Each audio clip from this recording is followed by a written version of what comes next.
नित्यमच्युतपदाम्बुजयुग्मरुक्मा व्यामोहतस्तदितराणि तृणाय मेने अस्मद्गुरोर्भगवतोऽस्य दयैकसिन्धोः रामानुजस्य चरणौ शरणं प्रपद्ये। श्रीपराशरभट्टार्यः श्रीरङ्गेशपुरोहितः श्रीवत्साङ्कसुतः श्रीमान् श्रेयसे मेस्तु भूयसे। श्रीशैलेशदयापात्रं धीभक्त्यादिगुणार्णवं यतीन्द्रप्रवणं वन्दे रम्यजामातरं मुनिं। लोकाचार्याय गुरवे कृष्णपादस्य सूनवे संसारभोगिसन्तष्ट जीवजीवातवे नमः। हास्यपान्वयसञ्जातं नारायणपदाश्रितं श्रीमन्नारायणं वन्दे यतीश्वरश्रियाजुषम्। जय श्रीमन्नारायण। మంత్రార్థాన్ని మనం తెలుసుకుంటున్నాం. తెలుసుకునే ముందు ఒకసారి మనం ప్రార్థనా శ్లోకాలు కొన్ని చదివాం. దాంట్లో ముందు రామానుజాచార్య స్వామి వారిని ఒకసారి స్మరించాం. రామానుజాచార్య స్వామి వారు శ్రీ సంప్రదాయానికి ఒక మూల పురుషుల్లా మనం చెప్పుకోవచ్చు. అంటే ఎందరో రామానుజు వారి కంటే ముందు ఉన్నారు, కానీ దాన్ని లోకానికి బాగా వ్యాప్తం చేసినటువంటి మహనీయుల్లో మన భగవద్ రామానుజు గారు ఒకరు అన్నమాట. సంప్రదాయ రక్షణకి బాగా ఉద్యమించినటువంటి మహనీయులు రామానుజుల వారు. ఆ తర్వాత మనం భట్టర్ వారిని ఒకసారి స్మరించాం. భట్టర్ వారు మనం అనుష్ఠానం చేసుకునే 3 మంత్రాలు ఉన్నాయి కదా, అష్టాక్షరి, ద్వయం, చరమం. ఈ 3 మంత్రాలని సామాన్యంగా సమయం ఎక్కువ లేనివాడు కూడా తెలుసుకోవడానికి వీలుగా శ్లోకాల రూపంలో మనకు అందించారు. ఇదిగో అష్టాక్షరి అంటే ఏమిటి, ద్వయం అంటే ఏమిటి, చరమం అంటే ఏమిటి, ఇందులో మీరు చదువుకుంటే ఇవి తెలుస్తాయి మీకు అని మనకి ఆ మంత్ర అర్థాన్ని శ్లోక రూపంలో అందించారు. 8 శ్లోకాల్లో అందించారు భట్టర్ వారు. అందువల్ల నాకు అవన్నీ తెలియాలి, ఆ అర్థాలన్నీ నేను మనసులో భావించుకోగలగాలి అని భట్టర్ వారిని ప్రార్థన చేశాం. ఆ తర్వాత మనం ఈ మంత్రార్థాన్ని లోకంలోకి వ్యాప్తం చేసిన మహనీయుల్లో పిళ్ళై లోకాచార్యులు అని ఒక గొప్ప మహానుభావులు ఉన్నారు. ఆ మహానుభావులు సూత్ర రూపంలో మనకి అందించారు. వారు ఈ మంత్రార్థాన్నే మనకు అందించడానికి బోళ్ళని అంటే సూత్ర రూపంలో మనకు అందించారు. ముముక్షు క్వరియ వేండం రహస్యం మూన్ను అదిల్ ప్రథమ రహస్యం తిరుమంత్రం అంటూ మనకి తిరుమంత్రం గురించి సూత్రాలు, అసలు తిరుమంత్రం అంటే ఏమిటి, నారాయణ అష్టాక్షరి అంటే ఏమిటి అంటూ కొన్ని సూత్రాలలో అందించేశారు. సూత్రము అనగానే మనకి దాని అర్థం తెలియదు, పైకి ఊరికే ఒక కోడి భాషలాగా. ఇప్పుడు O2 అన్నారనుకోండి ఏం చెప్తారు, ఆక్సిజన్. H2O అన్నారనుకోండి ఏం చెప్తారు, వాటర్. ఇలా మనకి చూడండి, మనకి కోడ్ భాషను ఎలా వాడతారో అలాగా కోడ్ భాషలో ఆ మహానుభావులు చిన్న సూత్రాలు ఇచ్చారనమాట. ఆ సూత్రాన్ని లోకానికి అందించారు కనుక ఆ మహనీయులు మనం ఒకసారి ప్రార్థన చేసుకున్నాం. అలాగే ఆ సూత్రాలు అందరికీ అర్థం కావు, ఎందుకంటే చిన్న సూత్రాలు ఉంటాయి. అది ప్రథమ రహస్యం తిరుమంత్రం అన్నారు. అందులో మొట్టమొదటి రహస్యం ఏది అంటే తిరుమంత్రం. దేంట్లో మొట్టమొదటి రహస్యం, అసలు రహస్యం అని ఎందుకన్నారు, అవన్నీ మళ్ళీ వివరం తెలియాలంటే దాన్ని వ్యాఖ్యానం చేయాలి అని మణవాళ మామునులు అంటారు. ఏమంటారు, మణవాళ మామునులు. వారిని వర ముని అని కూడా పిలుస్తారు. ఆ మహానుభావుడు మనందరికీ తెలియటం కోసం వ్యాఖ్యానం చేశారు. ఏం చేశారు, వ్యాఖ్యానం చేశారు. దాన్ని ఆ గ్రంథాలకి పేర్లు చాలా గ్రంథాలు ఉన్నాయి. ఆ గ్రంథాల యాదృచ్ఛికపడి, శ్రీయపతిపడి, పరందపడి, ముముక్షుపడి అని, పడి అంటే ప్రకారము అని అర్థం, పడి అంటే మెట్టు, స్టెప్ అని అర్థం. అంటే ఇప్పుడు ఫస్ట్ స్టెప్, సెకండ్ స్టెప్ అంటాను చూసారా.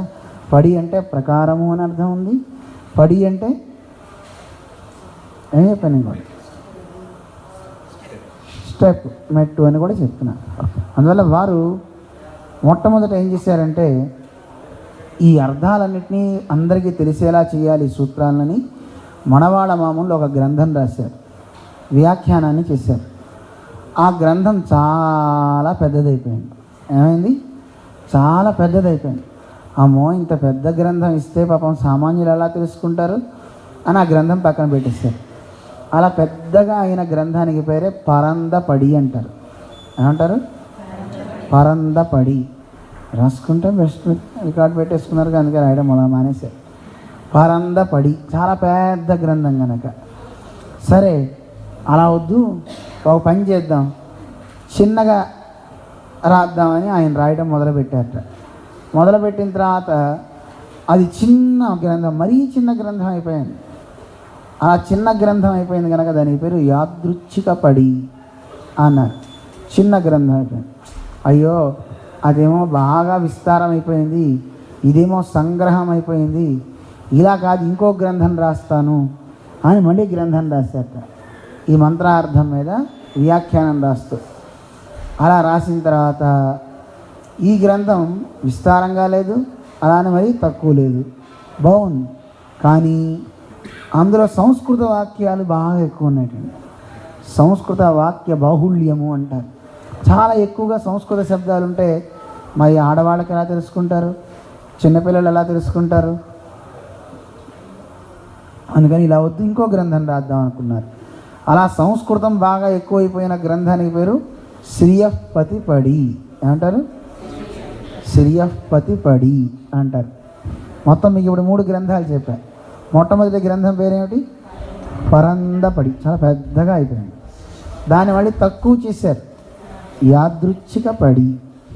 మళ్ళీ గ్రంథం రాశారు, దాంట్లో సంస్కృత వాక్యాలు ఎక్కువ ఉన్నాయి. దాన్ని ఏమంటారని చెప్పాను? శ్రీయపతి పడి అని అనమాట. ఈ 3 గ్రంథాలు రాసి అయ్యో ఇలా కాదని మళ్ళీ రాశారట. ఈసారి రాసింది మరీ విస్తారం లేదు, మరీ సంగ్రహంగా షార్ట్ పుస్తకం లేదు, సంస్కృత వాక్యాలు ఎక్కువ లేవు. పెన్నైక్కుం పేదైక్కుం అంటారు. చిన్నవాళ్ళు ఆడవాళ్ళు అందరూ తెలుసుకునేలాగా ఓ పుస్తకం రాశారు. దానికి పేరు ముముక్షుపడి. ఏమంటారు? ముముక్షుపడి అనే ఒక గ్రంథాన్ని మన పెళ్ళై లోకాచార్య స్వామి వారు మనకి సూత్రాల రూపంలో చిన్న అందించారనమాట. అర్థమైందే? ఇప్పుడు మనం చదువుకునేది ఏది? ముముక్షుపడి అనే గ్రంథం మనం చదువుకుంటున్నాం. ఆ ముముక్షుపడిని కూడా మనం ఇప్పుడు చదువుకోవట్లే. ఆ ముముక్షుపడిని అంటే ఆ మంత్రార్థాన్ని మొత్తాన్ని భట్రవారు మొట్టమొదటే, భట్రవారి సమయం వేరు, వీళ్ళ సమయం వేరు. రామానుజుల వారి కాలంలోనే భట్రవారు, ఆ సమయంలో ఈ ముముక్షుపడులు ఇవి లేవు. మరందరూ తెలుసుకోవాలంటే ఏం చేయాలి? అందరి కోసమని శ్లోక రూపంలో అర్థాన్ని అనుసంధానం చేసేవారు. దాన్ని అష్టశ్లోకి అని అంటారు. ఆ 8 శ్లోకాలలో మంత్రార్థం మొత్తం అన్నీ మనకి ఇచ్చారు. నిన్న మొట్టమొదటి మంత్రం అష్టాక్షరి మంత్రం యొక్క అర్థాన్ని మనం తెలుసుకున్నాం. దాంట్లో ఓం అనే అర్థం తెలుసుకున్నాం. ఓం నమః నారాయణ అని కదా మంత్రం ఉంది. దాంట్లో ఓంకారం గురించి నిన్న తెలుసుకున్నాం. ఏమని తెలుసుకున్నాం? ఓంకారంలో ఎన్ని అక్షరాలు ఉన్నాయని చెప్పుకున్నాం? 3 ఉన్నాయి. ఏమేంటివి అవి? ఆ, ఉ, మా. ఆ అంటే ఏం చెప్పాము? ఆ అంటే సాక్షాత్తు విష్ణువు అని, ఈ లోకాలన్నింటినీ సృజించేవాడని, రక్షించేవాడని, చివరికి తనలో లయం చేసుకునేవాడని ఆ అంటే చెప్పాం. మరి మా అంటే ఎవరని చెప్పాం? మా అంటే జీవుడు. జీవులు అంటే మనందరం, సకల ప్రాణులు అన్నమాట. మా అంటే అది తెలుసుకున్నాం. మధ్యలో ఉండే ఊ ఏం చెప్తుంది? అనన్యార్హము. అర్హము అంటే తగి ఉండటము. అన్య అర్హము ఇతరులకి తగి ఉండటము. అనన్యార్హము అంటే ఇతరులకి ఎవరికి చెంది ఉండడు. కుర్చీ చూడండి, రండి పైన. ఉపరి ఉపరి ఉపరి ఉపరి ఉపరి అయ్యా. అనన్యార్హము అంటే ఇతరులకు ఎవరికి చెందడు. ఎవరికి చెందుతాడు? పరమాత్మకే చెందుతాను నేను. అంటే ఈ జీవుడు పరమాత్మకే చెందినవాడు. ఈ జీవుడు ఎవరికి చెందినవాడు? పరమాత్మకే చెందినవాడు. మకారం చేత తెలియబడే జీవుడు పరమాత్మకే. పరమాత్మ అంటే ఆ అని ఆ సంబంధాన్ని చెప్తుంది మధ్యలో ఉండే ఊ అనే అర్థానికి పేరు ఏవా అంటారు. ఆయనకే అని అర్థం. ఏం చెప్తుంది? ఆయనకే అంటే ఎవరికి? పరమాత్మకే. ఎవరు? జీవులందరూ. జీవులందరూ దేంతో ఇండికేట్ అవుతారు? మా అంటే ఈ జీవులందరూ కూడాను పరమాత్మకే చెందినవారు. ఎవరు చెప్పారు ఓం అంటే అర్థం ఇదని? త్రయీసారః. త్రయీ అంటే వేదం. వేదం యొక్క సారం అన్నమాట ఇది. ఆ వేదం యొక్క సారాన్ని ఆత్మ అంటే ఆ ఊ మా అనే ఈ 3 అక్షరాలు కూడాను ప్రణవ ఇమమర్థం సమదిశత్. ఓంకారం యొక్క అర్థాన్ని మొత్తాన్ని ఈ ఆ ఊ మా అనే 3 ఓంకారం యొక్క అర్థము అని, వేదం యొక్క సారం ఇది అని మనకి తెలుస్తుంది అని నిన్న మనం చెప్పుకున్నాం.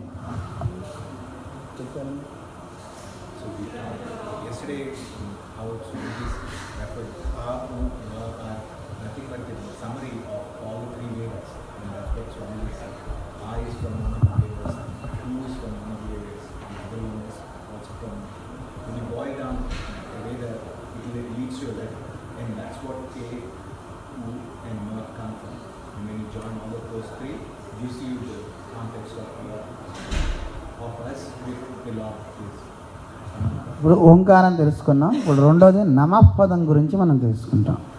నమః అనే దాని గురించి మనకి అందిస్తున్నారు భట్టర్ వారు. రండి, మీరు వస్తే చెప్తారు కానీ ఇంగ్లీష్లో వాడు ఇద్దరు ఇంగ్లీష్ వాళ్ళు ఉన్నారు, మీరు చెప్తారు కానీ నేను చెప్పింది రాదు. నమఃపదం గురించి చెప్తున్నారు భట్టర్ వారు. రెండో శ్లోకం ఒకసారి అందరం చదువుదాం. పుస్తకాలు ఉంటే చూడండి. మంత్ర బ్రహ్మణి మధ్యమేన నమసా పుంసస్వరూపం గతి గమ్యం శిక్షితం ఈక్షితేన పురతః పశ్చాదపి స్థానతః స్వాతంత్ర్యం నిజరక్షణం సముచిత వృత్తిశ్చ నాన్యోచిత తస్యైవేతి హరేః వివిచ్య కథితం స్వస్యాపి నార్హం తతః. ఇప్పుడు అష్టాక్షరి మంత్రంలో ఓం నమః నారాయణాయ ఉంది కదా. ఓంకారం గురించి తెలుసుకున్నాం. ఇప్పుడు నమఃపదం గురించి తెలుసుకుంటున్నాం. నమఃపదం గురించి చెప్తున్నారు భట్టర్ వారు. అసలు ఏమిటి ఈ 3 పదాల గురించి ఒకసారి తెలుసుకోవాలి. ఏ మనిషికైనా కావలసినవి ఏమిటో మన శాస్త్రం చెప్పింది. 3 మనకు కావాలి. నేనెవరు, నేనేం పొందాలి, ఆ పొందడానికి ఉపాయం ఏమిటి, ఈ 3 తెలిస్తే చాలు. ఎవరైతే ఆనందం కావాలని కోరుకుంటారో, ఆనందం కావాలి అని కోరుకునే వాళ్ళు తెలుసుకోవాల్సినవి 3 రహస్యాలు. ఆ 3 రహస్యాల్లో మొట్టమొదటి రహస్యం నేనెవరు, 2 నేనేం పొందాలి, 3 ఆ పొందే ఫలానికి ఉపాయం ఏమిటి, ఎలా నేను పొందాలి, ఈ 3 తెలుసుకోవాలి. దీన్ని ఈ మంత్రం చెప్తుందటండి. దీనికి అందమైన శ్లోకం కూడా ఒకటి చెప్పారు, రాసుకుంటే రాసుకోండి. స్వజ్ఞానం ప్రాపక జ్ఞానం ప్రాప్య జ్ఞానం ముముక్షుభిః. స్వజ్ఞానం, ప్రాపక జ్ఞానం, ప్రాప్య జ్ఞానం, ముముక్షుభిః. జ్ఞానత్రయం ఉపాదేయం, జ్ఞానత్రయం ఉపాదేయం, ఏతత్ అన్యత్ న కించన. మూడే మూడు రహస్యాలు తెలుసుకుంటే చాలు, మూడు జ్ఞానాలు మనిషికి ఉంటే చాలు, అంతకంటే వేరేది ఏది అక్కర్లేదు. మనకి మూడు జ్ఞానాల కంటే విపరీతమైన జ్ఞానాలు మూడు ఉన్నాయండి, అవి ఎక్కువ తెలిసిన. అజ్ఞానం, అన్యథా జ్ఞానం, విపరీత జ్ఞానం. ఈ మూడు కూడా తెలుసుకోవాలండి, ఇవి కూడా అవసరమే. అది కూడా ఏమిటో తర్వాత చెప్తాను. ముందు ఈ మూడు జ్ఞానాల గురించి తెలుసుకుందాం. అందులో మూడు జ్ఞానాలు కావాలని చెప్పారు: స్వజ్ఞానం, ప్రాప్య జ్ఞానం, ప్రాపక జ్ఞానం. ముందు ఈ పదాలు మనకి బాగా తెలియాలి. స్వజ్ఞానం, నేనెవరిని, అలాగే నేను పొందే ఫలం. ఫలం అంటే ఉపేయము అని కూడా పేరుంది. ఫలానికి పేరు ఉపేయము అని, ప్రాప్యము అని కూడా పేర్లు ఉన్నాయి. ఏమంటారు? ఫలాన్ని ఏమంటారు? ప్రాప్యము, ఉపేయము అని అంటారు. మరి ఆ ఫలం నేను పొందాలంటే ఎలా పొందాలి? అక్కడ యాపిల్ పండు ఉంది, నేను ఎవరినో నాకు తెలిసింది, నేను ఆకలి కొన్నవాడిని, నాకు ఆ ఫలం ప్రాప్యం నేను తీసుకోవాలి. ఎలా? నడిచి వెళ్ళటమో లేకపోతే దాన్ని కొనుక్కోవటమో ఏదో చేయాలి కదా, అది ఉపాయము అంటాం కదా మనం.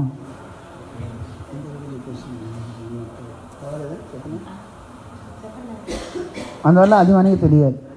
ఈ మూడింటిని మనం తెలుసుకుంటానికి అంటే ప్రాపకము అని కూడా ఉపాయాన్ని పిలుస్తారు. ప్రాపకము, ఉపాయము అని కూడా మనం పిలుస్తాం అన్నమాట. గుర్తున్నాయా? ఉపేయము అంటే ఫలము అని అర్థం, ప్రాపకము అంటే ఉపాయము అని కూడా అర్థం. అంటే మీకు భాష ఎలా పిలుస్తారు అనేది కూడా మీకు చెప్పాలని చెప్తున్నాను. ఓకే, అర్థమైంది కదా? ఇప్పుడు ముముక్షుభిః, మోక్షం కావాలి అనే కోరిక కలిగిన వాళ్ళు తెలుసుకోవాల్సినటువంటి రహస్యాలు ఈ మూడు. అయితే మోక్షము అంటే ఏమిటో ముందు తెలుసుకోవాలి. మోక్షము అంటే విడుదల అని అర్థం. విడుదల అని అర్థం మోక్షం అంటే. అయితే దేని నుంచి విడుదల కావాలనేది తెలుసుకోవాలి.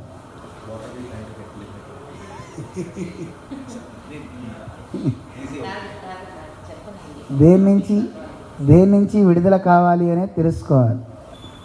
దేని నుంచి చాలామంది అనుకుంటారు ఈ శరీరం నుంచి విడుదల కావాలి అనే ఉద్దేశంతో, సరే నాకు ఈ శరీర సంబంధం పోవాలి కనుక నేను ఈ శరీరం నుంచి బయటికి వెళ్ళిపోతా అని కొంతమంది సూసైడ్ చేసుకునే వాళ్ళు కూడా ఉన్నారు.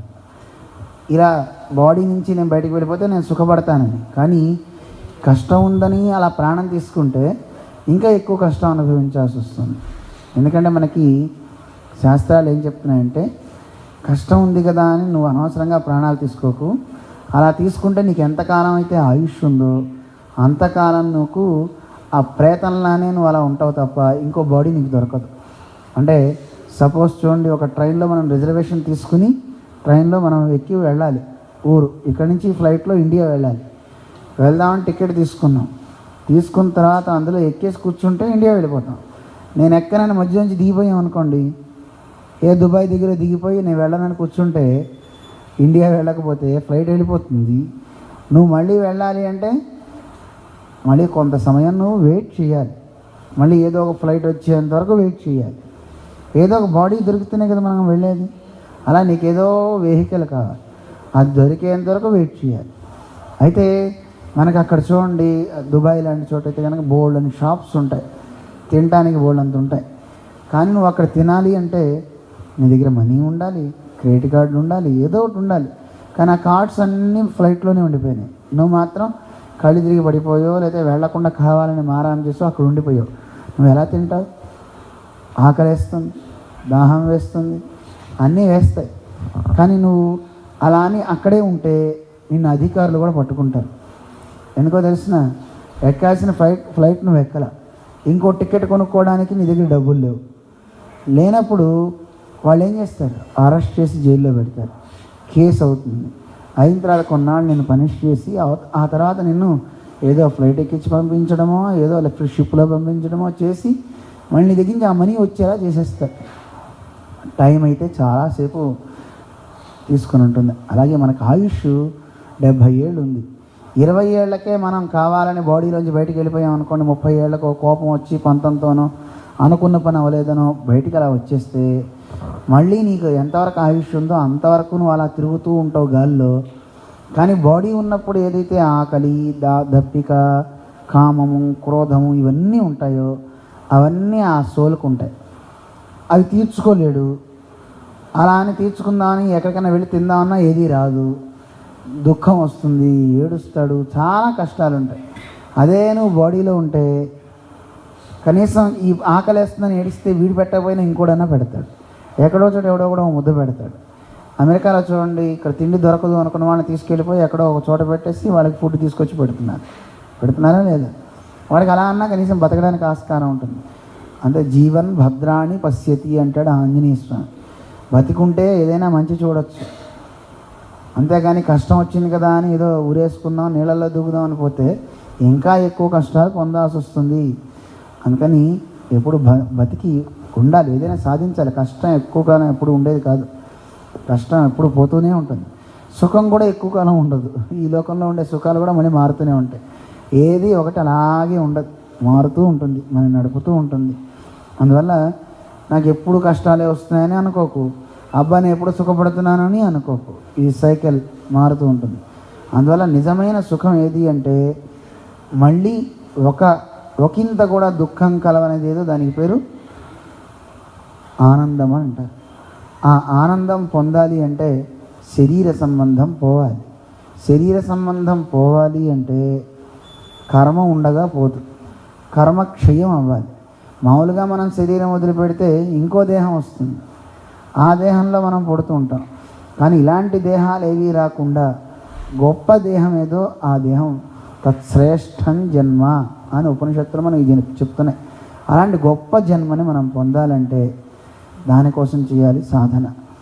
ఈ లోకంలో ఉండే కర్మల్ని ఇక తట్టుకోలేక నేను ఇక నిలవలేను, ఇక ఉండలేను అనుకునేంటి ఒక ఇచ్చ కలిగిన వాడెవడో వాడికి ముముక్షు అని పేరు.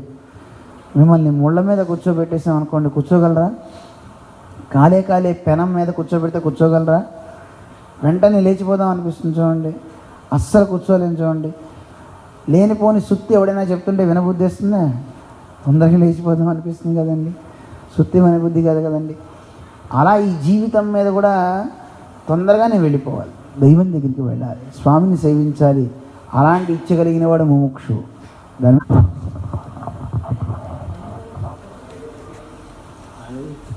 అవునా కదా? ఇప్పటివరకు మనకి తెలిసింది ముముక్షు అంటే ఏమిటో. ఆ ముముక్షు తెలుసుకోవాల్సిన రహస్యాలు జ్ఞానత్రయం, ఈ 3 జ్ఞానాలు కావాలి. ఇవి కాకుండా మనందరికీ ఉండేవి 3 జ్ఞానాలు వేరు. అది అజ్ఞానం, అన్యథా జ్ఞానం, విపరీత జ్ఞానం. దాని గురించి కూడా ఒక్క మాట చెప్తా, ఎందుకంటే మన సందర్భం కనుక. అజ్ఞానం అంటే గుర్తించకపోవటం, అస్సలు తెలియకపోవటం, అంటే చీకటి, బ్లైండ్ అనమాట. అంత చీకటినే ఉంటాం. చీకటి తర్వాత చెప్తారనుకోండి, డార్క్నెస్, అంత చీకటిగా ఉంటుంది. అజ్ఞానం, ఏమీ తెలుసుకోలేం. అన్యథా జ్ఞానం అంటే తాడును చూచి పాము అనుకోవటం. ఉన్న వస్తువును చూసాం, ఒకేలా ఉంది, కానీ ఇది సేమ్ ఇలా చుట్టుందే, ఇలా తిరుగుందే, ఇది బహుశా ఇది పామేమో, ఇది స్నేక్ అని మనం భావిస్తాం. తాడును చూచి పాము అనుకోవటం అన్యథా జ్ఞానం. ఇక 3వది విపరీత జ్ఞానం అని చూసారా? ఒక వస్తువుని చూసి, ఇప్పుడు పాము తాడు 2 ఒకేలానే ఉంటాయి, అందుకని అన్యథా జ్ఞానం. ఒకదాన్ని చూసి ఒకటి అనుకోవటం.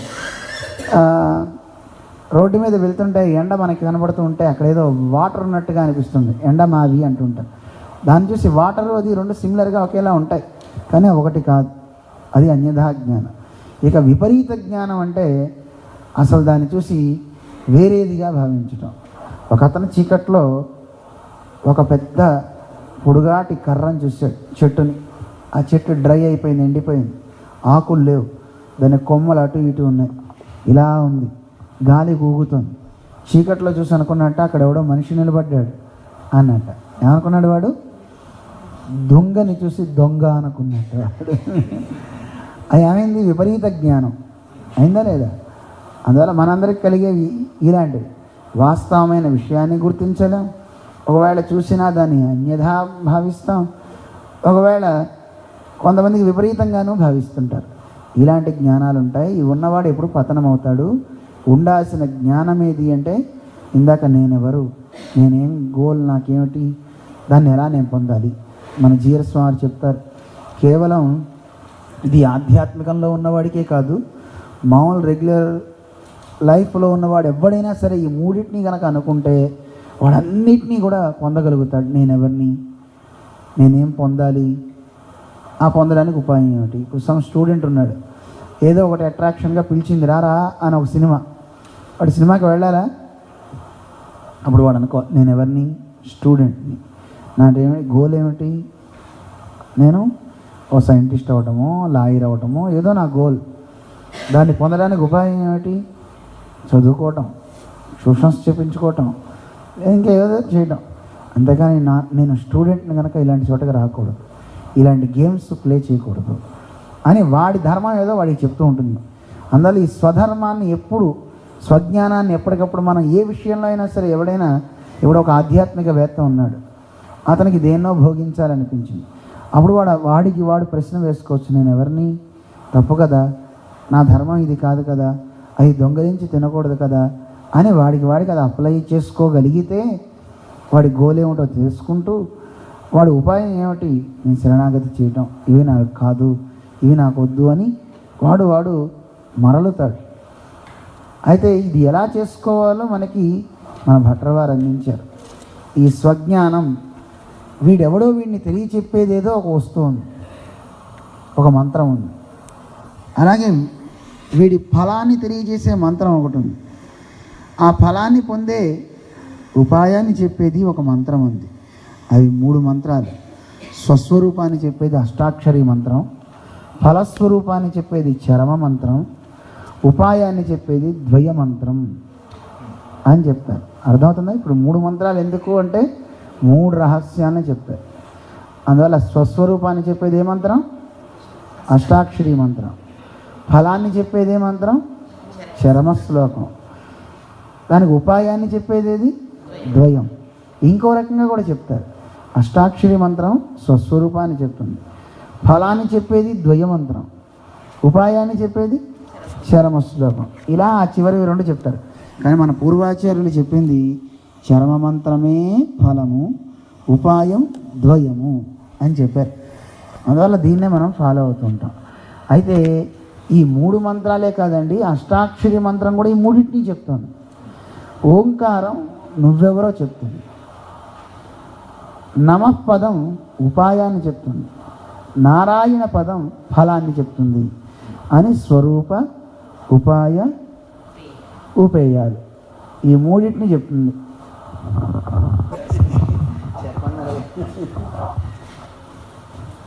ఇప్పుడు ఒకవేళ గనక ముముక్షు అయిన వాడు తన స్వరూపంలో ఏమైనా దోషం ఏర్పడినా, లేదు ఫలంలో దోషం ఏర్పడినా, ఉపాయంలో దోషం ఏర్పడినా, ఆ దోషాలను తీయాలంటే ఏం చేయాలో ఈ భట్రవారు 2వ శ్లోకంలో మనకు అనుగ్రహిస్తున్నారు.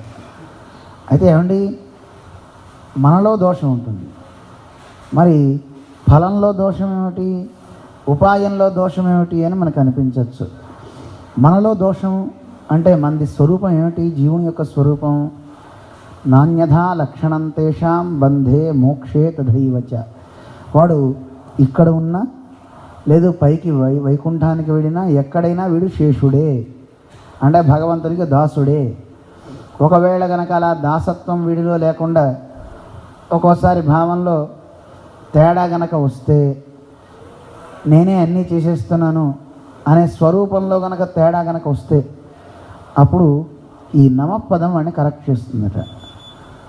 అలాగే ఫలస్వరూపం భగవంతుడు, ఆయనే మనకి ఫలస్వరూపం. అయితే ఆ ఫలం ఆయన అనే భావన వీడికి ఉంటుంది. ఆ ఫలాన్ని నేనే పొందేస్తున్నాను అనే ఒక భావంతో ఏమన్నా ఉన్నా, లేదు భోక్తృత్వంలో ఎక్కడైనా వీడు అహంకరించిన, భోక్తృత్వం అంటే భగవంతుడిని పొందడం కదా, ఆ పొందడంలో ఏమైనా అహంకారం కనుక వస్తే అప్పుడు ఫలం పాడైపోతుంది. అందులో ఉండే దోషాన్ని తొలగిస్తుంది నమఃపదం. అలాగే ఉపాయంలో ఏమైనా దోషం వస్తే దేవుణ్ణి ఆశ్రయించడానికి మన పెద్దలు మనకి చెప్పింది శరణాగతి. అలా కాకుండా ఇగో ఈ పూజ చేసి నేను భగవంతుని పొందుతా, లేదు ఈ కర్మ చేసి నేను భగవంతుని పొందుతా అని ఏమైనా ఉపాయంలో కనుక తేడా వస్తే అప్పుడు నమఃపదం తలుచుకోవాలి. ఈ నమఃపదం అన్నిటినీ కరెక్ట్ చేస్తుంటాను. అందుకే నారాయణ అష్టాక్షరి మంత్రంలో కాకాక్షి న్యాయం అని చెప్తుంటారు, దేహలీ న్యాయం అని చెప్తారు. గుమ్మం మీద పెట్టిన దీపం అది ప్రకాశిస్తూ అవతల పక్క గుమ్మం అవతల పక్కకి వెలుగునిస్తుంది, యువతల పక్కకి వెలుగునిస్తుంది, అది వెలుగుతూ. అలాగే నమఃపదం కూడా తన్ని తాను చూసుకుంటూ ఓంకారాన్ని చూస్తుంది, నారాయణ పదాన్ని చూస్తుంది. ఎలా? కాకాక్షి న్యాయమని ఒక న్యాయం. కాకి ఒకే గుడ్డు ఉంటుంది, దానికి 2 కళ్ళున్నా గుడ్డు ఒకటే. అది ఇడి తిప్పాలన్నా ఆ గుడ్డుని అటు ఇటు తిప్పుతుందట. అలా ఈ నమఃపదం ఓం వైపు చూస్తుంది, నారాయణ పదం వైపు చూసుకుంటుంది, తన్ని తాను చూసుకుంటుంది. అది ఎలాగా? ఓం నమః, నమో నమః, నారాయణాయ నమః అని. ఒకవేళ మనలో దోషం ఏమైనా ఏర్పడితే ఓం నమః అన్నాం అనుకోండి, అది తలుచుకోగానే మనలో ఉండే దోషాన్ని పోగొట్టేస్తుందట. అలాగే నమో నమః ఉపాయంలో ఉండే దోషాన్ని పోగొడుతుందట. నారాయణాయ నమః ఫలంలో ఉండే దోషాన్ని పోగొడుతుందట. అది ఎలా పోగొడుతుంది అనేది అందమైన శ్లోకంలో ఈ నమఃపదం వైభవాన్ని మనకి పరాశర భట్టు వారు అనుగ్రహిస్తున్నారు. దాన్ని మనం తెలుసుకుందాం. ఇప్పుడు శ్లోకార్థాన్ని చూద్దాం. నారాయణ అష్టాక్షరి మంత్రాన్ని మంత్ర బ్రహ్మము అంటారు. ఏమంటారు? బ్రహ్మము. బ్రహ్మ అంటే బాగా పెంచేది అని అర్థం.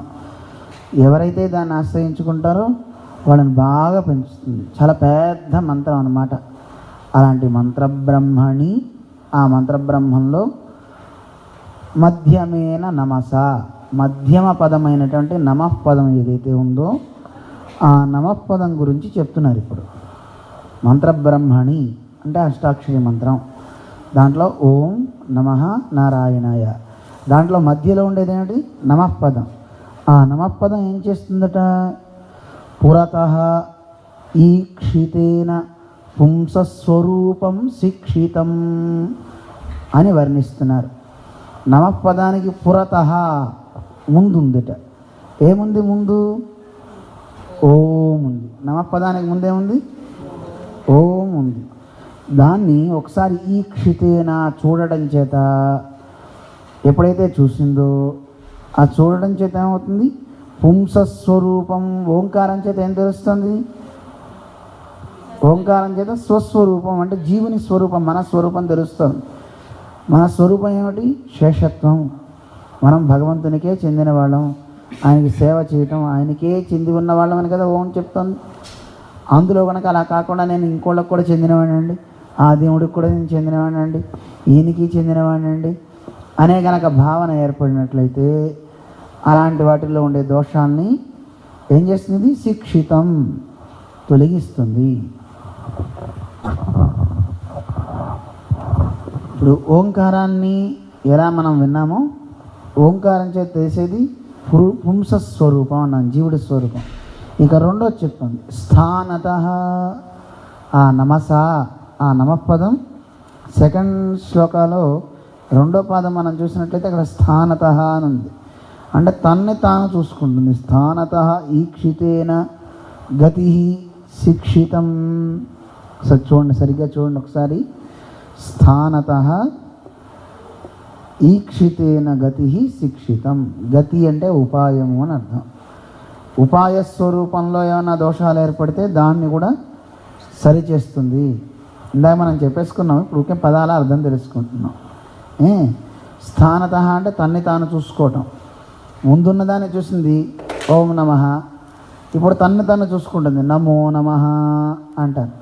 తన్ని తాను చూసుకుని ఒకవేళ ఈ నమఃపదం వల్ల అంటే ఉపాయంలో ఏవైనా కనుక దోషాలుంటే ఆ దోషాలను కూడా శిక్షితం సరిచేస్తుంది. ఉపాయంలో దోషాలంటే ఏమిటో ఇందాక చెప్పాను. భగవంతుని పొందడానికి శరణాగతి ఒకటైనా ఉపాయం? వాళ్ళు ఎవరో చెప్తున్నారు కదా, ఈ కార్యం చేస్తే కూడా ఉపాయం అంటున్నారు కదా, యజ్ఞం చేస్తే భగవంతుడు లభ్యమవుతాడు అంటున్నారు కదా, లేదు ధ్యానం చేస్తే దైవం లభిస్తుందని అంటున్నారు కదా, లేదు పుష్పార్చన చేస్తే భగవంతుడు లభిస్తాడు అంటున్నారు కదా. ఇవన్నిటినీ చేసి నేను ఉపవాస దీక్షలు ఇవన్నీ చేసి నేను భగవంతుడిని పొందుతానంటే నిజానికి ఉపవాస దీక్ష ఇవన్నీ కూడా దేనికోసం? దేవుని పొందడానికా? ఉపవాసం దేనికి చెప్పండి? దేనికి ఉపవాసం? ఎవరికి శిక్షణ? ఎందుకు శిక్షణ? ఏమండి? ఉపవాసం అనేది అసలు ఉపవాసం అంటే ఉప అంటే దగ్గర, వాసం అంటే ఉండడం. ఎవరి దగ్గర ఉండాలి? ఎవరు ఉండాలి? దేవుడి దగ్గర ఉండాలి. ఎవరు ఉండాలి? మనం ఉండాలి. మనం ఉండాలన్నప్పుడు అన్నం మానేయడం దేనికి? అది ప్రసాదం కదా. ప్రసాదం కూడా భగవద్ అనుగ్రహమే కదా. ప్రసాదాన్ని మనం వద్దంటున్నాం కదా. మరి ఇప్పుడు ఏంటి ఉపవాసం అంటే అర్థం ఏమిటి?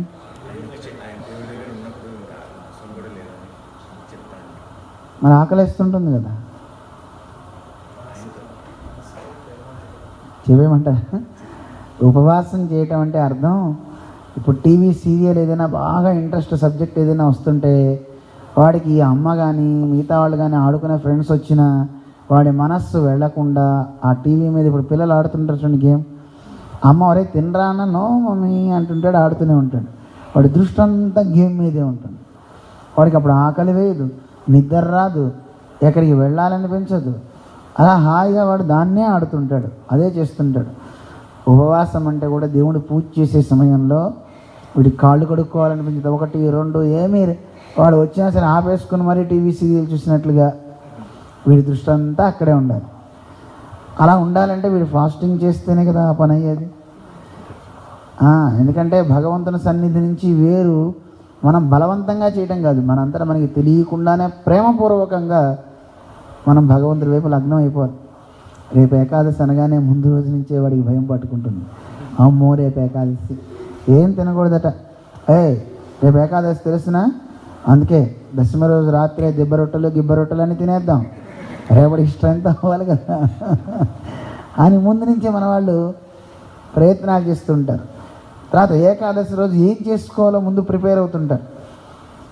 భర్త గారేమో ఇడ్లీ చేద్దామని, భార్య గారేమో ఉప్పుడు పిండి చేయమని ముందే ప్రిపేర్ అవుతుంటారు. కానీ నిజానికి అలా ప్రిపేర్ కూడా అవ్వకూడదు. ఏది భగవన్ నివేదితమో ఆ నివేదితమైన పదార్థం భగవంతునికి లోపల సమర్పించి ఆ రోజు ఉండడం. లేదు భగవంతునికి నిమ్మరసం పెడితే నిమ్మరసమే తీసుకుని ఉండడం. ఇది ప్రేమపూర్వకంగా సాగాలి తప్ప ఇబ్బందిగా సాగితే అది మంచిది కాదు. అందువల్ల అసలు ఈ ఉపవాసాలు కూడా దేవుని పొందించేవని కూడా అనుకోకూడదు. ఇవేవి సాధనాలు కావు. ఉపాయం ఎవరు మనకి భగవంతుని పొందడానికి? ఆయనే ఉపాయం. ఆయనే మనని తీసుకెళ్ళాలి. ఒక ఏనుగు మీద ఎక్కడానికి ఏనుగే ఎలా కింద కూర్చొని తన పాదాన్ని మనకి చూపించి పైన ఎక్కించుకుంటుందో భగవంతుడు కూడా అంతే. ఆయన ఒక గజం, ఆయన మీద అధిరోహించడానికి ఆయనే ఉపాయం అవ్వాలి తప్ప మనం ఉపాయం కాదు. మనం చేసే పనులు ఉపాయాలు కావు. అందువల్ల ఒకవేళ మిగతావి ఏమైనా ఉపాయం అనిపిస్తే, ఇదిగో మీకు తెలుసో తెలియదో త్యాగరాజు గారికి అంత భక్తి కలిగిందంటే కారణం ఏమిటి? ఆయన 12 కోట్ల నామం జపం చేసేట, 20 కోట్ల నామం చాంట్ చేసేట. మీరు కూడా చేయండి, మాల తీసుకోండి, చేయండి రామనామం అన్నాం అనుకోండి, జపం చేస్తూ కూర్చుని కౌంట్ పెడితే అది భగవంతుని పొందిస్తుందే అండి? పొందించేది అది సాధనం అనుకుంటే దేవుడు అనుకుంటాడు, ఓహో ఇలా చేస్తే నేను లభిస్తాను అనుకుంటున్నావు, అయితే చేయి అంటట. అలా అనకుండా నాయనా నువ్వే నాకు ఉపాయం, నువ్వే రావయ్యా అని పూర్తి భావనాత్మకంగా వాడు వెళ్ళి మంత్రాన్ని చక్కగా స్మరిస్తూ నీ నామం చెప్పకుండా ఉండలేకపోతున్నా, అన్ని నామం చెప్పు కానీ జపం ఇది నన్ను పొందిస్తుంది అనుకోకు. ఆయన నామం చెప్పకుండా ఉండలేక చెప్తున్నట్టు ఉండాలి. ఒక ప్రియుడు ప్రేయసి నామాన్ని అలా ప్రేమతో చెప్తున్నట్టుగా వీడికి కూడా భగవన్నామాన్ని వదిలిపెట్టకుండా చెప్తూ ఉండాలి. మన పెద్దలంతా అంటుంటారు, అల్లుం పగలుంబడి అమరుంబడి, పగలు రాత్రి అనే తేడా లేకుండా వాడు నాలుక కాయ కాచేలాగా నా తజుంబ అంటారు ఆళ్వార్లు. నాలుక కాయ కాచేలాగా అనమంటారు, పుండు పడేలా అనమంటారు నామం ప్రేమపూర్వకంగా. అది అలా భగవన్నామం చెప్తూ సాగాలి అంటారు. అంతే తప్ప అవేమీ ఉపాయాలు మాత్రం కావు. ఉపాయం మనకి భగవంతుడే. ఆ నామాన్ని ఉండబట్టలేక చెప్పుతూ ఉంటాం. ఒకవేళ అలా మనకు ఉపాయంలో ఏమైనా తేడా కనుక వస్తే, భావనలో తేడా వస్తే, నమో నమః అని చదువుకుంటే ఆ నమఃపదం అసలు మనం నమో నమః చదువుకోకపోయినా ఆ మంత్రాన్ని ఉచ్చరిస్తుంటే ఆ మంత్రం చేయాల్సిన పని చేసుకుపోతుంటండి. ఆ నమఃపదం ఏం చేస్తుంది? ఈ దోషాన్ని కూడా తీసేస్తుంటాడు. ఇది అర్థవంతంగా భావిస్తూ జపం చేసామనుకోండి, ఎంత అద్భుతంగా ఉంటుందో ఆలోచించండి. ఓం, నేను భగవంతునికే చెందినవాడిని, ఈ నమఃపదం నాలో ఉన్న దోషాన్ని, భగవంతుని విషయంలో నేను చేసేటువంటి ఫలభోక్తృత్వాన్ని, అంటే ఆ ఫలం నేనే అన్నిటినీ భోగించేవాడిని, నాకు ఆనందంగా ఉంది పూజ, నాకు ఆనందంగా ఉంది ఈ జపం, నాకు ఆనందంగా ఉంది ఈ అలంకరణ, ఇలాంటి భోక్తృత్వం నేను చేస్తే ఆ దోషాలను తీసేస్తుంది నమఃపదం. ఈ నమఃపదం ఇంకెంత గొప్పదో, తన్నే తాను చూసుకుంటూ ఈ పూజ వల్ల నేను తరిస్తాను అనుకుంటే దాన్ని కూడా కట్ చేస్తుంది. ఇంత గొప్పది కదా ఈ నమఃపదం అని భావిస్తూ నారాయణ పదం తర్వాత ఏం చెప్తుందో అప్పుడు తెలుసుకుందాం. అవి తలుచుకుంటూ మనం జపం చేస్తున్నాం అనుకోండి, స్మరిస్తున్నాం అనుకోండి, దాన్ని గుణానుభవం అంటారు. ఏమంటారు? మన పెద్దలంతా గుణానుభవంతోనే కాలక్షేపం చేసేవారు తప్ప మిగతా రకంగా కాలక్షేపాలు చేసేవాళ్ళు కారు. అయితే ఊరికే ఒక్క మంత్రం చదువుకుంటూ కూర్చుంటే ఏం లాభం? ఆ మంత్రం యొక్క అర్థాన్ని మననం చేస్తుంటే దాని మీద గౌరవం పెరుగుతుంది, ప్రేమ పెరుగుతుంది. ఆ ప్రేమ పెరిగిన తర్వాత ఆ మంత్రాన్ని ఇచ్చిన ఆచార్యుల మీద ప్రేమ పెరుగుతుంది. ఇంత గొప్ప మంత్రం ఇచ్చారా మా గురువుగారు, ఎంత గొప్ప మహానుభావుడు. అలాగే ఆ దైవం మీద ప్రేమ పెరుగుతుంది. ఆహా, ఈ దైవం ఎంత గొప్పదని. ఈ మూడిటి మీద ప్రేమ ఏర్పడి ఆ మంత్రం చేపిస్తున్నాం అనుకోండి, మంత్రం పనిచేయడం ఆరంభిస్తుంది, భగవంతుడు పనిచేయడం ఆరంభిస్తాడు. మంత్రే తద్దేవతాయాంచ తథా మంత్ర ప్రదే గురౌ త్రిషుభక్తి సదా కార్య. మూడిటి విషయాల యందు ఎప్పుడు భక్తి ఉండాలి. ఎవరెవరి మీద? మంత్రం మీద ప్రేమ బాగా ఉండాలి. బాగా వినండి, ఇది నారాయణ మంత్రం మీద ప్రేమ ఉండడం అంటే ఏమిటి? ఇంకో మంత్రం కూడా చాలా గొప్పదండి అనే భావన లేకుండా ఉండాలి. మంత్రే, ఈ మంత్రం కంటే గొప్పది ఇంకోటి లేదు. అంత గొప్ప మంత్రాన్ని అధిష్ఠించిన దైవం నారాయణుడు, ఆయనతో సమమైన స్వామే లేనే లేడు అని శాస్త్రాలు చెప్తున్నాయండి. ఏమన్నా తెలుసునా? లోకంలో ఎందరో దైవాలు ఉండొచ్చు, కానీ అదే దేవతలు ఉండొచ్చు, కానీ దేవుడు ఒక్కడే. ఆ దైవం ఎవరు? నారాయణుడని మంత్రం చెప్తాను. చాలా అందమైనటువంటి శ్లోకాలు కూడా దాని మీద ఉన్నాయి. ఈ మూల మంత్రం అని దీన్ని పిలవడానికి గల కారణం కూడా, ఎన్నో మంత్రాలున్నా నారాయణ మంత్రం ఎందుకు ప్రాముఖ్యం వచ్చింది అంటే భగవంతుడి గురించి చెప్తుంది కనుక. ఆ మంత్రాధిష్టాన దైవం కూడా అందరికంటే గొప్పవాడు. నత సమస్య అభ్యధికశ్చ కుతోన్య, ఆయనతో సమానుడు అధికుడు లేడు. అటువంటి గొప్ప దైవం. మనం విష్ణు సహస్రనామం చదువుతాం చూడండి, అందులోనే చెప్పాడు కదండి.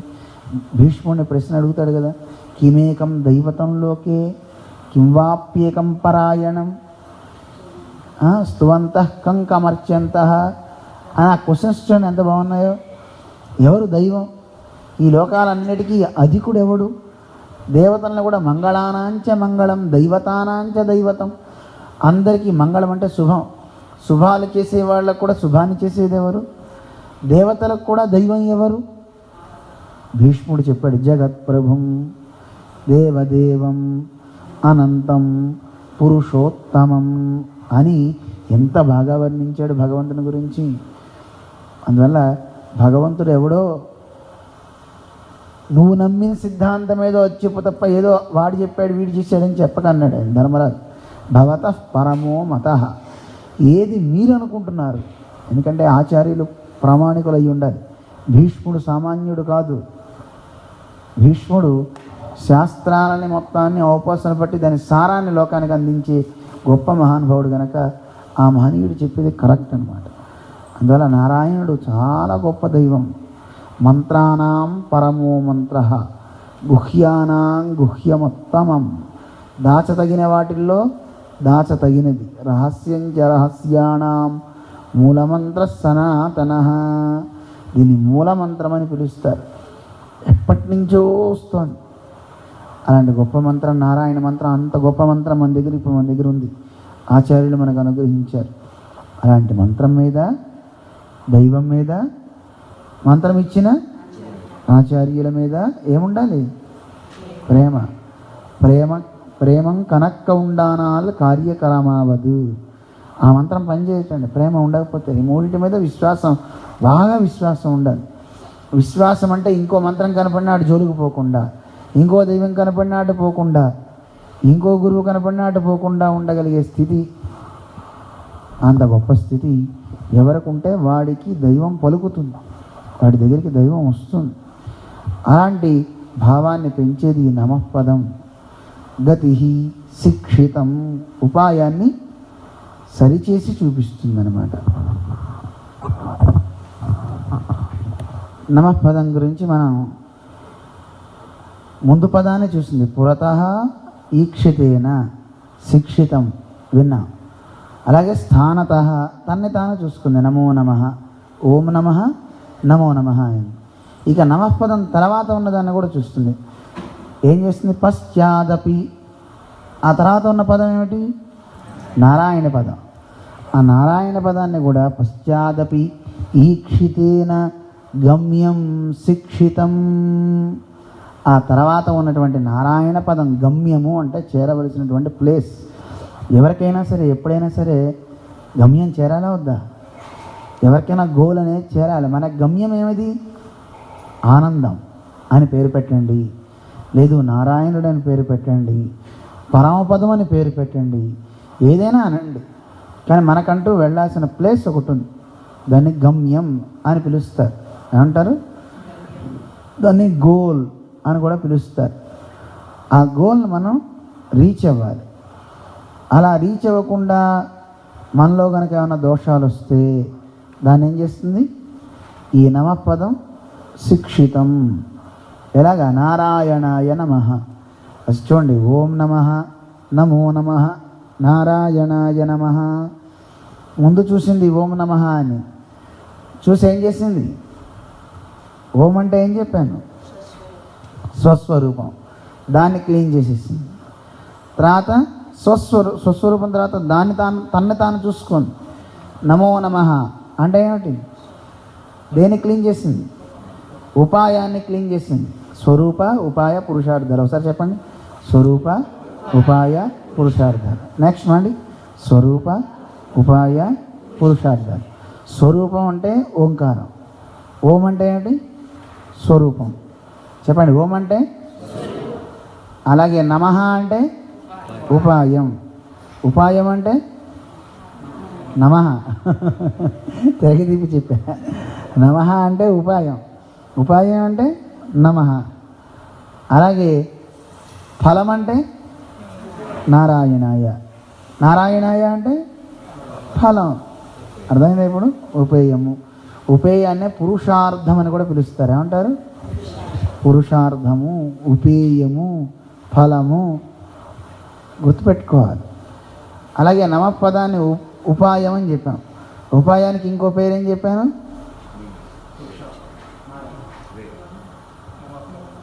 ఇందాక చెప్పాను, ప్రాపకము. ఉపాయానికి పేరు ప్రాపకము, పొందించేది అని అర్థం. ఏమండి? అందువల్ల ఇప్పుడు ఈ నమఃపదం నారాయణాయని చూస్తోంది, చూసి దాన్ని బాగు చేస్తుంది. అంటే ఇక్కడ ఎక్కడైనా సరే భగవంతుని, ఇందాక మనం చెప్పుకున్నాం, పూజ చేస్తే అబ్బాయి ఎంత ఆనందంగా ఉందండి, ఈరోజు నేను జపం చేసుకున్నాను, చాలా చాలా ఆనందాన్ని నేను పొందాను అన్నాం అనుకోండి, ఏమైపోయింది? భోక్తృత్వాన్ని దొంగిలించాం. ఎవరికి ఆనందం కలగాలి? మనం జపం చేస్తే పరమాత్మకు ఆనందం కలగాలి. ఇప్పుడు ఆ ఆనందం ఎవరు దొంగిలించేశారు? మనం. నేను స్వీకరించేసా. అబ్బాయి నేను ఎంత సేవ చేశాను అనుకున్నారండి, మొన్న రాగాంజలి జీరస్వామి పెట్టారు, కానీ సేవ అంతా నేనేనండి, లేకపోతే అక్కడ ఏం లేదండి అన్నాం అనుకోండి, అప్పుడేమవుతుంది?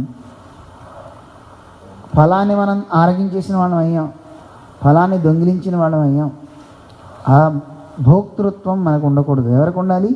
భోక్త పరమాత్మ. రాగాంజలి పాడితే ఆనందించాల్సింది ఎవరు? ఇందాక మాతాజీ చెప్పారు, వినే ఉంటారు. చిన్న చిన్న లైట్స్తో మనం స్వామివారికి హారతి ఇస్తే ఆనందం ఎవరికి కలగాలి? వాళ్ళ లైట్స్తోనే హారతి ఇచ్చానండి, నాకు ఎంత ఆనందంగా ఉందో అని మనం అనకూడదు. ఆనందించేది ఎవరు? స్వామివారు.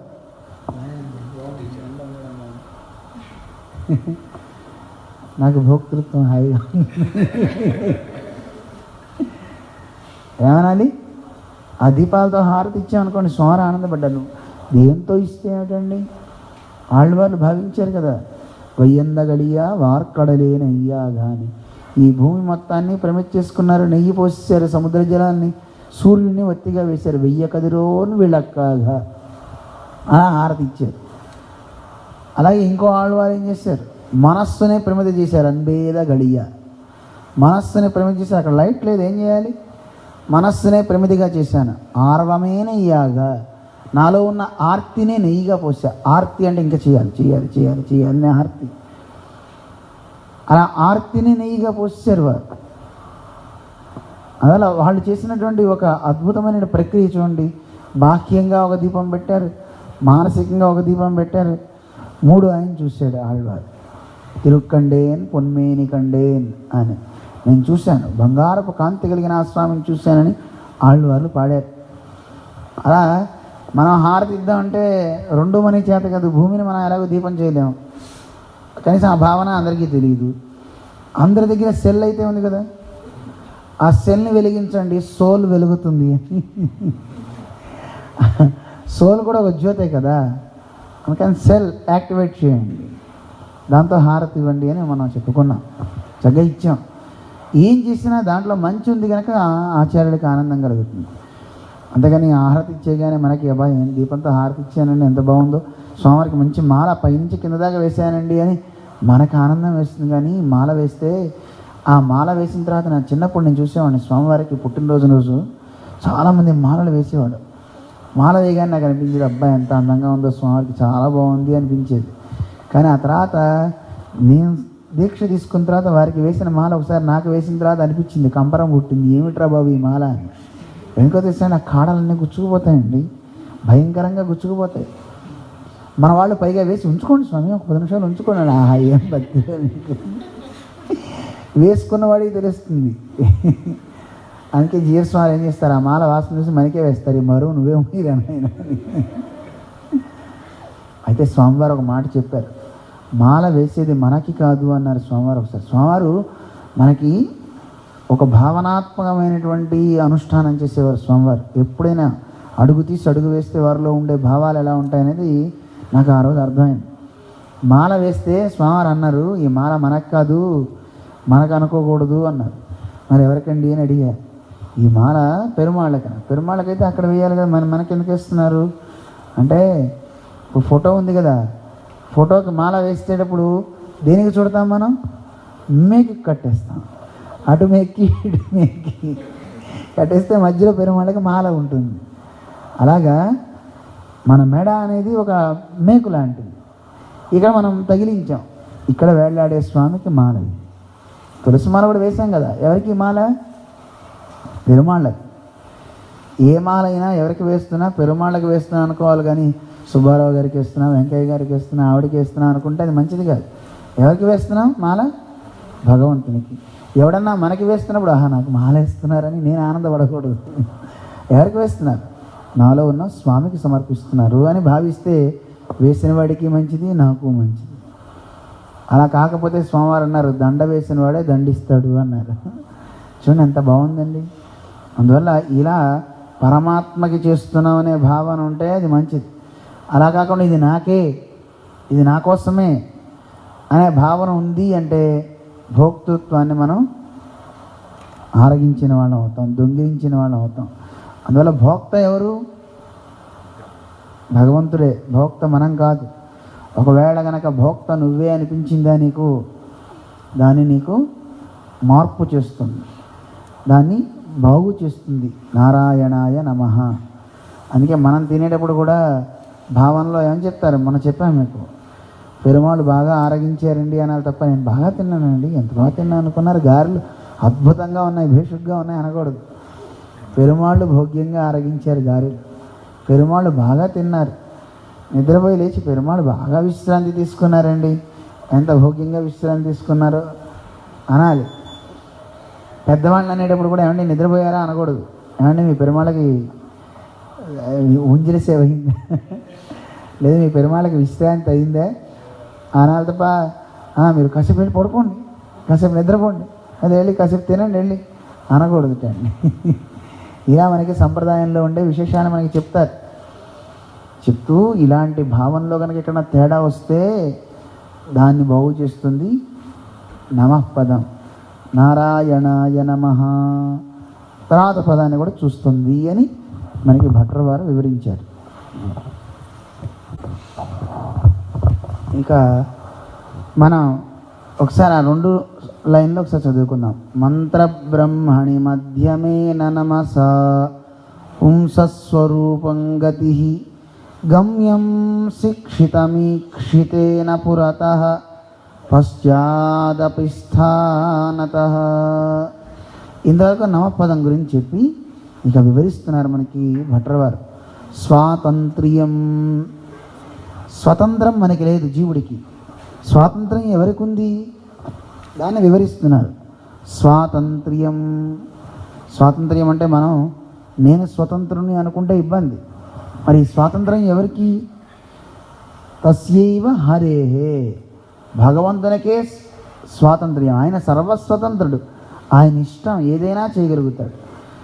ఏది ఎలా మార్చాలన్నా, ఏం చేయాలన్నా, ఎవరినైనా అనుగ్రహించాలన్నా, ఇప్పుడు కాదు తర్వాత అయినా ఏదైనా చేయాలి అనుకుంటే ఆయన ఇష్టం. ఒకటి కావాలంటే పరమపదం ఇవ్వచ్చు, ఒకరిని చూడకుండానే ఉండొచ్చు.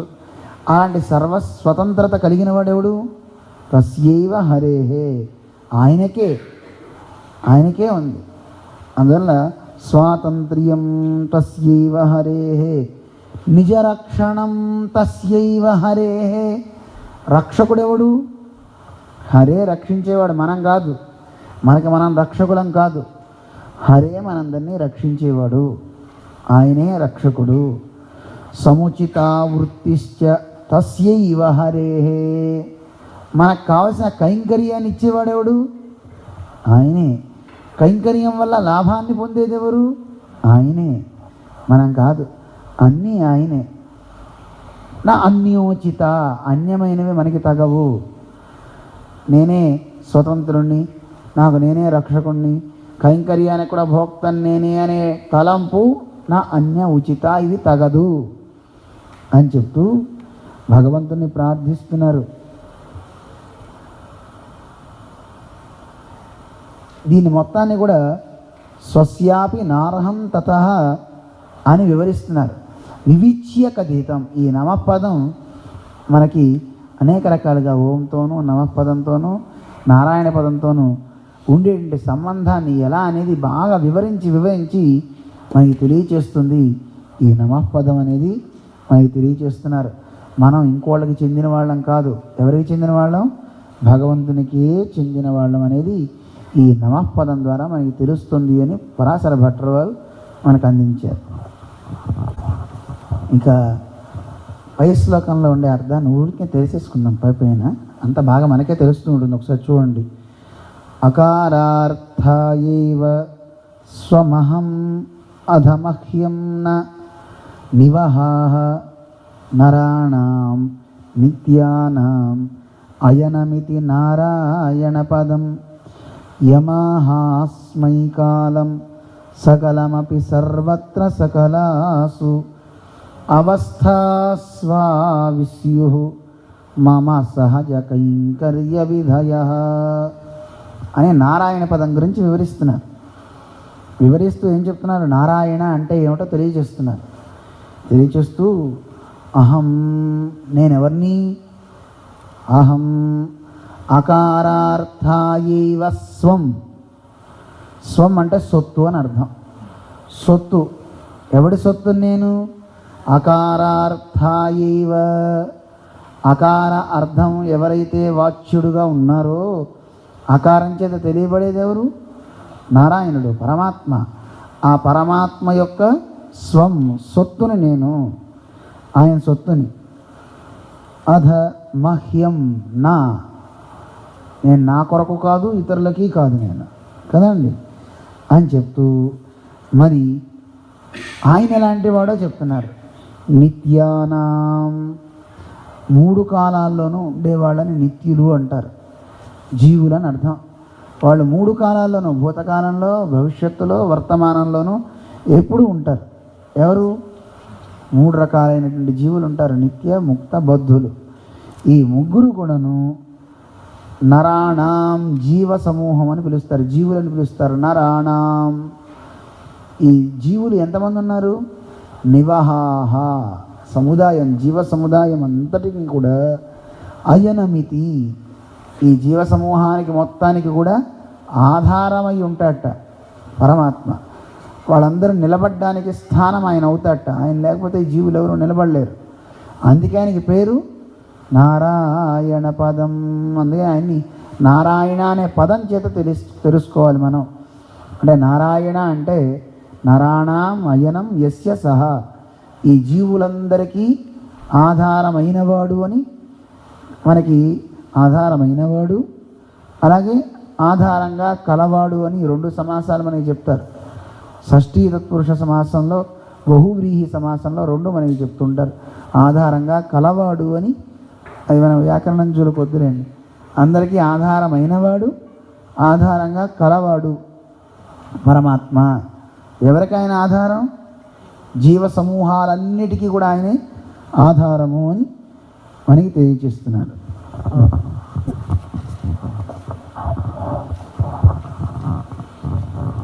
నారాయణ అనే పదాన్ని ఇప్పుడు మనం ఓంకారం గురించి తెలుసుకున్నాం, నమఃపదం గురించి తెలుసుకున్నాం. నారాయణాయలో నారాయణ అంటే ఏమిటో తెలుసుకున్నాం.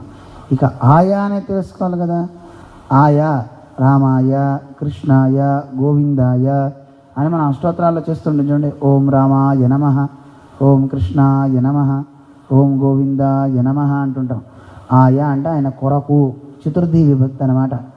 ఆయన కొరకు నమస్కారము, కృష్ణుని కొరకు నమస్కారము, గోవిందుని కొరకు నమస్కారం అని. ఈ కొరకు అనే ఒక విభక్తి. ఏమిటి? ఆయన కొరకు ఏం చేయాలి? ఆ ఆయా అనే పదం కైంకర్యాన్ని చెప్తుంది, సేవని చెప్తుంది. అది మనకి ఇక్కడ చెప్తున్నారు. అస్మై, ఎలాంటి వాడు ఆ పరమాత్మ? జీవులందరికీ ఆధారమైన వాడు. నేను పైన చెప్పారే, అలా జీవులందరికీ ఆధారమైనటువంటి ఆ భగవంతునికి ఆయా ఆయన కైంకర్యం చేయాలి. ఎప్పుడు చేయాలి, ఎక్కడ చేయాలి, ఎలా చేయాలో చెప్తున్నారు ఇందులో. సకలమపి కాలం, సకలమపి కాలం, ఉత్త కాలం అనలే, సకలమపి కాలం, భూత భవిష్యత్ వర్తమానాల్లో అన్ని కాలాల్లోనూ, సర్వత్రా అన్ని దేశాలలోనూ, అంటే సర్వదేశ అంటుంటాం కదండి, సర్వకాల అని చెప్పినట్లుగా సర్వకాలాలలో, సర్వదేశాలలో, సకలాసు అవస్థాసు, అన్ని అవస్థలలో నేను సేవ చేయాలి. అన్ని అవస్థలలో, అది బాల్యము, యవ్వనం, వార్ధక్యం ఇదే అనే కాదు. అవస్థ అంటే ఇక్కడ మనం బద్ధతా దశలో ఉన్నప్పుడు చేయాలి, ముక్తతా దశలోకి వెళ్ళినప్పుడు చేయాలి. అలాగే ఆ పైన దశ మనకి రాదనుకోండి. ఆ నిత్య సూర్యులుగా ఉండేవాళ్ళు వాళ్ళే అనంత గరుడ విశ్వక్సేనాథులు. ఏ దశలో నేనున్నా ఎప్పుడైనా సరే ఆయనకి నేను మమ సహజ కైంకర్య విధయ ఆవిశ్యో, అన్ని రకాలుగా నా యొక్క సహజమైనటువంటి కైంకర్యాలు, సేవలు ఆ భగవంతునికి చెందుగాక, అవన్నీ ఆ భగవంతుడు స్వీకరించుగాక, ఆ చేసే సామర్థ్యం నాకు భగవంతుడు ఇచ్చుగాక అని మనం ప్రార్థన చేసుకోవాలి అని భట్టర్ వారు మనకి తెలియజేస్తున్నారు. ఆయా అనే పదం మనకి అది కైంకర్యాన్ని ఇస్తుందటండి. సర్వదేశ, సర్వకాల, సర్వావస్థలలోనూ భగవంతునికి సహజ కైంకర్య విధయ, మనకుండే సహజమైనటువంటి అంటే శేషత్వానికి తగినట్లుగా అన్ని సేవలు చేయాలి అని ఇందులో వివరిస్తున్నారు.